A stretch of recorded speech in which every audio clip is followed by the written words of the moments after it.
This is the plaintiff, Beverly Jean Russell.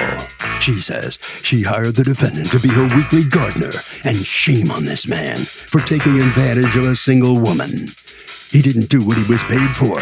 She's not going to allow him to rip her off, and she's suing for the return of $1,521.68.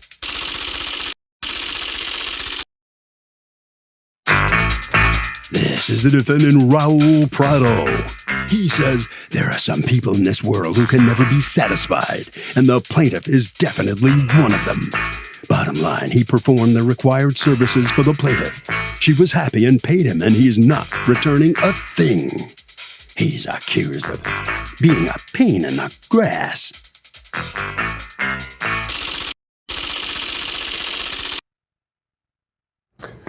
All parties, please raise your right hands. Yes. The People's Court is now in session. The Honorable Judge Marilyn Leonta presiding. Litigants have been sworn, Your Honor. Thank you, Douglas. You're welcome. Okay, Ms. Russell, tell me what happened. What was it you hired the defendant to do for you? What is your understanding? Because you didn't have a written contract with him, correct? No, we don't. Okay. We did not. So, according to you, what was he supposed to do and for how much money? There were three items he was supposed to do. The parkway, I had... What's the parkway? What you call a parkway is what? The parkway is the area at the curb, the grass, the 5 feet wide, and it can be the swale, lengths. Like after a sidewalk and before the street. Is that what you're talking about? That is correct. Okay, so we call it a parkway. That's fine. So you hired him. We call it a swale where I'm from. But so you hired him to do the parkway. What else did you hire him to do, according to you? The back wall. What to the back wall? To trim it. You can't trim a wall. So you mean the foliage that is in front of the back wall. And what is the third thing you hired him to do? It's to take out a palm tree. Okay. Those are the three things you hired him to do. And the work on the parkway was what? To lay new sod or grass. Okay. And to correct the sprinklers. What was wrong with the sprinklers? The sprinklers were watering in the street. Okay. Okay, and it was causing a problem. We don't have good drainage, so I'd have to push the water out. Okay. Ms. Russell, how much were you going to pay him to do these three things? He called the price. I didn't. How much did you agree to pay him to do these three things? $1,500. Okay. Mr. Prado, is she correct that this is what you were supposed to do for the $1,500? The parkway, lay new sod, replace the sprinklers or fix the sprinklers because they're hitting the street. The foliage in the back against the back wall, trim it, and remove the palm tree. Is she correct that that's the circle of things that you were supposed to do? Because I don't have a written contract, so I don't know. Only the wrong thing here is we never talking about the grass. We just talking only to fix the sprinklers because the sprinklers. Somebody installed the sprinklers and they still like 4 inches over the concrete. So what happened when the people walk? Of course, they hit it and broke it. Okay. That's done. We're never talking about the salt. Only we need to fix the sprinklers. Okay, so you disagree with her, and according to you, you weren't supposed to lay new sod. You were just supposed to fix the sprinklers. Only fix the sprinklers. Okay. So we have two different versions. Now, what happens, Ms. Russell, because I know you paid them the $1,500. They worked there, they removed the palm tree, they cut down the foliage, and according to you, they do not do the sprinklers or lay down new sod in the parkway. So why do you pay the $1,500? When I got the $1,500, I did 13 of it in a cashier's check and $200 cash. The cash was to buy the supplies. I text him. Yep, then why did you go ahead and pay in full if you were unhappy and they didn't do the full job? Because we had also been scheduled. I had talked to him about a permanent gardener, and he was supposed to come back on Wednesday. Did she hire you to be her permanent gardener, Mr. Prado? Yes, we're talking about that. Okay, so she says that you were supposed to come back the next Wednesday. Did you come back the next Wednesday? No, because after the time, she called me and she tell me, I want my 550 back. So I talked to her, what happened?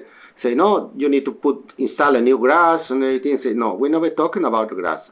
We just talking You about see to how fix a the written sprinklers. understanding when we're talking about thousands of dollars might be a good idea. And the writing doesn't have to be like a formal contract or anything. It just should be in writing so no one's confused. So it could be an email, it could be a text, it could be a recording of your conversation, it could be anything.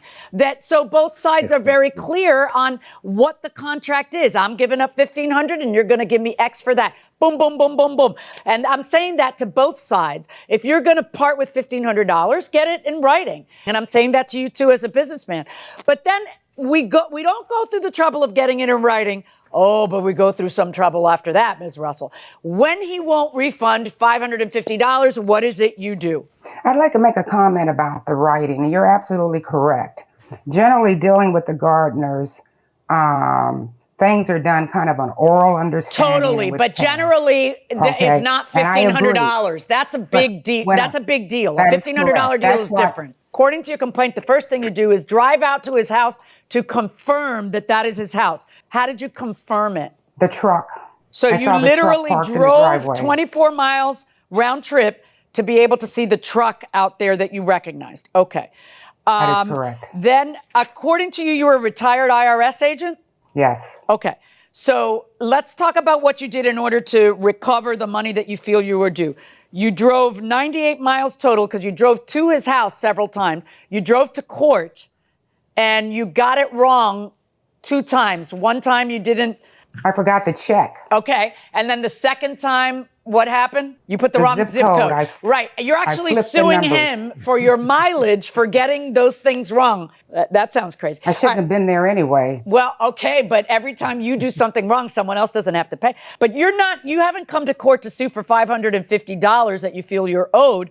You're suing for that. You're suing for your gas mileage. You're suing for $15.99 that you paid to the Yellow Page site. You're suing for the tip, which was a 6-pack of beer and 3 chocolate bars, right? Excuse me, it was a case of beer.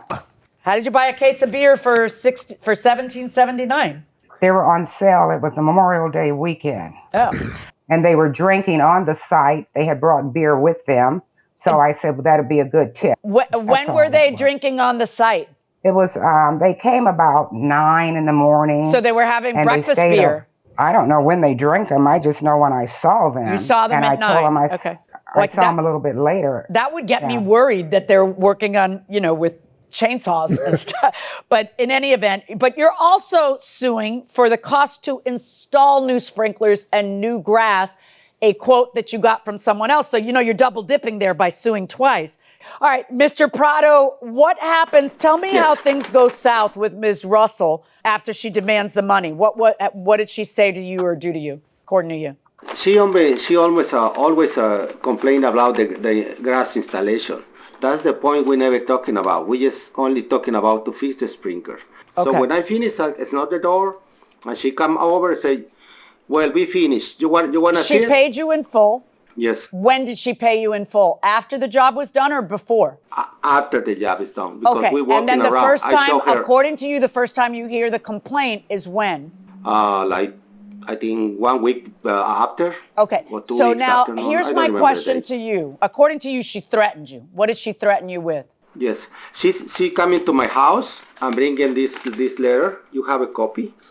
Yes.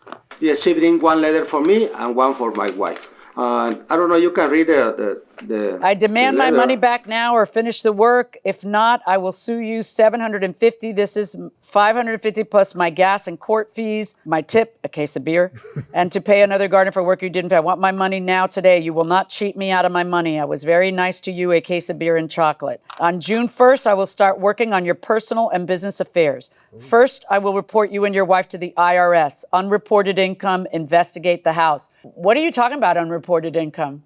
Like, how do you know what he reports and what taxes he files, Ms. Russell? From experience. Oh, everyone's a tax cheat? Property tax office. Who pays this? How? Where's the money coming from? Franchise tax board. Department of Immigration. The whole family and friends. Okay. What evidence do you have that there's an immigration violation here? And more importantly, are you aware that in the state of California, it is a crime to try to extort someone, threatening their immigration status? Ma'am, I was very angry. Okay, he had beat me out of my money. And let me say something. Kind of bad idea. We never had a Small conversation. claims court. The court is going to ask you about your licenses and permits for your business. Am I? Because you didn't. So if it's good enough for you, why wouldn't it be good enough for me? I have the IRS. Oh, now you're threatening to have the IRS investigate him. How is someone that pays no taxes? How dare you? Why? Because he has a Spanish surname? What makes you say he's a gardener? A landscaper? What makes you say he pays no taxes? Do you pay taxes, Mr. Prado? Yes, I have a proof. So where do you come off saying that to him?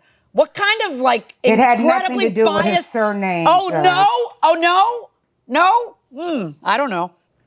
Immigration, the whole family and friends. She's gonna find all your friends and turn them all into La Migra. All right, here, Ms. Russell. Here's where we are. It's a contracts case. To come into court and prove that someone violated the terms of the contract, you have to be able to prove what the contract was and then prove that they didn't do one of the elements of the contract. You claim that replacing all the sod was included. He claims it wasn't. You have zero proof to support your claim that it was part of the contract. So, no, I am not going to order him to return $550 and much less $1,341.68 because you haven't sustained your burden of proving that sod was included in the original contract because you haven't pointed to one shred of proof that sod was included in the original contract. You say it was, he says it wasn't. So in this case, I find that you haven't sustained your burden of proof and I rule in favor of the defendant. Excuse me. Isn't that a trip? Can I say something? Well, the plaintiff failed to prove her case. She has lost. She wants to say something. Ms. Russell, here's your opportunity. What did you want to say? First of all, when we're dealing with these gardeners, we generally never get anything in writing. They're oral contracts. I mean, that's customary in the industry. That's a fact. He's not telling the truth. Now, she's mad about that letter because I was hot when I wrote that letter because I felt I had been very kind to him. Ms. Russell, I'm not here to solve your dispute. The judge found This is against you because amazing. you didn't have a contract, and that's it. I'm sorry. It's amazing. Let's see what Mr. Prado has to say. Mr. Prado, how do you feel about the outcome of this case? Well, I feel happy, but I feel really uncomfortable because from now, I learned. I was in gardener for 30 years. I never have any problem with nobody. It's my first time to something like this happen. I'm gonna get experience on this. So from now, like the judges, maybe by email, write a paper or by text or something. From now, I get this bad experience.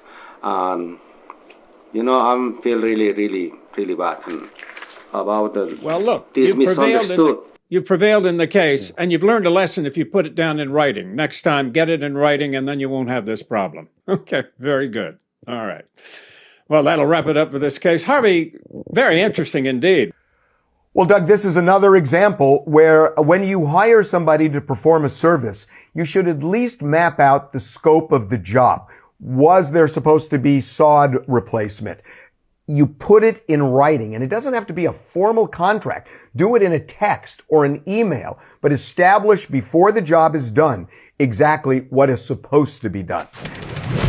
You call a company and a recording says this call may be recorded for quality and training purposes. Does that give license to also record the call without disclosing that? You know, they tell you at the front end of the call, presumably because they want to make sure they've covered their bases and give you a chance to bail if you don't really want to talk and be recorded. I mean, they're already warning you that you're going to be recorded. They don't need to warn you again that you're going to be recorded. Right. So it's all on the up and up. But I mean, you who have spent about a third of your adult life in mortal combat with customer service on the telephone, right? Constantly. All right. You probably hear these voices in your head constantly. Am I right? I do.